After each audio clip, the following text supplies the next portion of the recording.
তাহারা সুখে শান্তিতে বসবাস করিতে লাগিল। কিন্তু ঘটনাটা কি ঘটে? তৃতীয় কোনো ব্যক্তিকে জীবনে ঢুকতে দেওয়া এবং তারপরে জীবনটা তছনছ করে যাওয়া। কেমন করে হয়? কেমন করে সমাধান করা যায়? কোন ভুলের কারণে আসলে জীবনটা আপনার সংসারটা নষ্ট হচ্ছে বা হতে পারে বা হয়েছিল?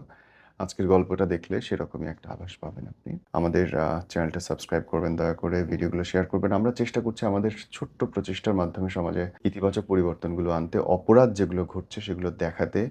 কারণ প্রচার করলেই আসলে প্রতিবাদ হয় এবং প্রতিবাদ হলেই সেটার সমাধান হয়। তানিয়া, আপনি তো পরিচিত মুখ এবং কনটেন্ট ক্রিয়েশন করেন। ভালো রকমের জনপ্রিয়তা আছে আপনার। আপনি দেখতে শুনতে মাশাআল্লাহ ভালো, ব্যবসা করছেন। কমতিটা কই ছিল আসলে? আসলে কি সবচেয়ে বড় বিষয় হচ্ছে যে লাইফে কাউকে 100% বিশ্বাস